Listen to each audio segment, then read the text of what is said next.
Salut à tous, c'est Damien de la chaîne Bourse Solutions. On se retrouve aujourd'hui encore pour une vidéo et une entreprise de qualité. Petite série qu'on va réaliser ensemble sur les entreprises du secteur de la santé. Et premier gros morceau, la plus grosse entreprise de la santé du monde. C'est United Health Group, UNH pour le ticker. Donc pour votre compte titre, pour le retrouver, il se trouve sur le New York Stock Exchange, donc de NYSE américain. L'entreprise alors qui gagne actuellement sur un an glissant environ 9%. Alors l'entreprise United Health est dans le secteur de la santé et plus particulièrement des assurances. Donc 60% du revenu vient du secteur de l'assurance santé et 40% vient plutôt de la gestion administrative, de la distribution de médicaments et tous les services liés donc aux médicaments.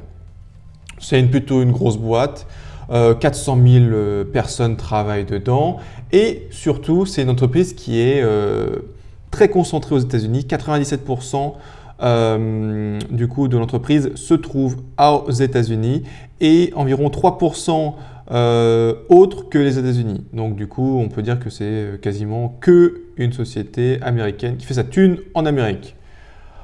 Donc nous allons regarder les 8 piliers qui vont nous permettre de savoir si l'entreprise est de qualité supérieure ou pas du tout. On remarque déjà qu'il y a beaucoup de vert, ça c'est plutôt cool. Et on va regarder les facteurs un à un tranquillement.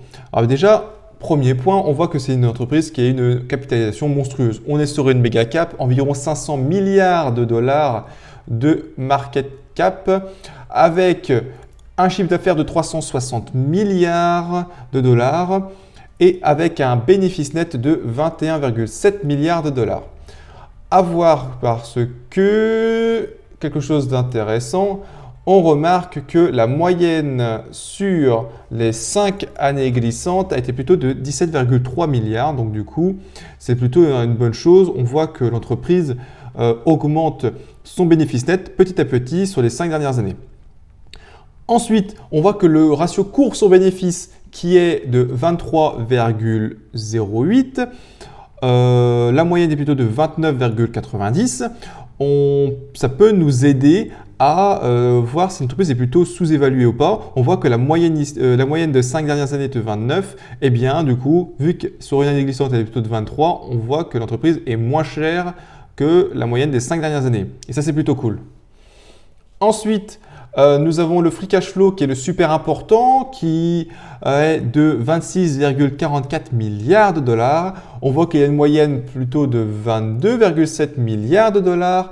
Donc du coup, une croissance encore une fois de son free cash flow. Et c'est vraiment bien pour la santé de l'entreprise, pour ses investissements futurs, pour des acquisitions, pour le versement d'un dividende, pour le remboursement de dettes, etc.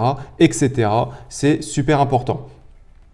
On voit que le prix sur free cash flow que j'affectionne plus particulièrement sur une année glissante est environ de 19.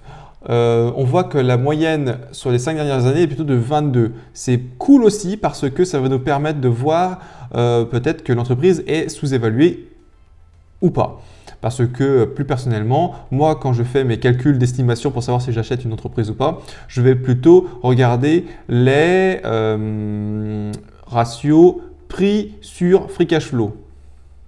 Cool. Ensuite, on voit que l'entreprise paye un dividende de 6,56 milliards de dollars.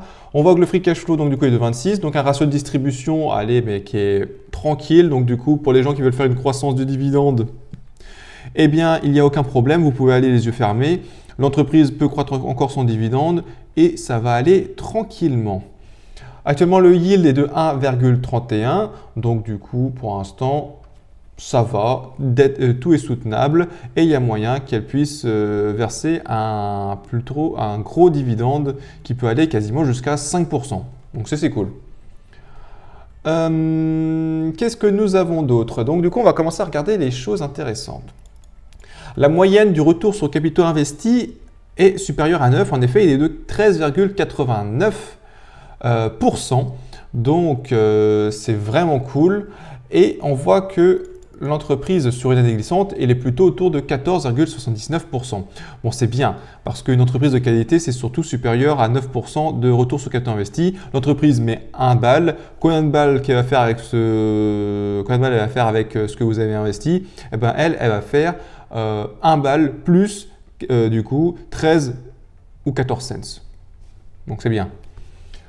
Ensuite, l'entreprise rachète ses actions. Donc, l'entreprise ne dilue pas ses actionnaires, c'est plutôt une bonne nouvelle. Et ça nous plaît parce que plus il y a une raréfaction de l'offre, plus du coup l'action a tendance à augmenter au cours du temps et c'est bon pour nous.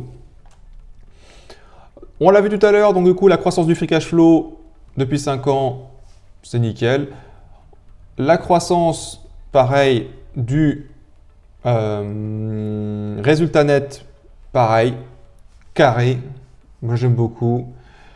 La croissance du revenu, donc du coup du chiffre d'affaires, pareil, 120 milliards, donc du coup 20% à peu près. Ça c'est énorme. On voit que la dette long terme, donc LTL, ça veut dire la dette long terme. Eh bien, elle est facilement soutenable. Pourquoi? Parce qu'avec le free cash flow, on voit que on peut la payer en 3 ans. On rappelle, donc dette long terme divisé par la moyenne du free cash flow sur 5 ans, ça te donne le nombre d'années qu'il te faut, si tu mets l'ensemble de ton free cash flow, eh ben pour rembourser exclusivement ta dette, eh bien, combien d'années qu'il te faut? Il te faut 3 ans,2. Donc bien, donc ça c'est cool, ça on aime. Ensuite, le prix sur free cash flow sur 5 ans, 22,06. On a vu, eh bien, juste précédemment, et que le prix sur free cash flow sur une année glissante était de 19. Nickel chrome. Du coup, on est sur une bonne pente pour nous, pour pouvoir peut-être faire une acquisition de l'entreprise pour pouvoir avoir un bon retour sur investissement. On va regarder ce que nous disent les analystes vite fait. Donc, du coup, une croissance. Donc, du coup, 2023, 14%, 2024, 7%, 2025, 7%, 8%, 8%. Bon, écoutez, là, je pense qu'on va partir sur 8% de croissance au milieu pour le médian quand on va faire notre analyse d'entreprise. Alors, croissance du revenu, eh bien, parfait. 7, 8 et 9. On va rester en accord avec les analystes, tranquille. Ensuite, profit, eh bien là, on va rester pareil. On va rester à 5,5, on va rester à 6 et ici, on va rester à 6,5.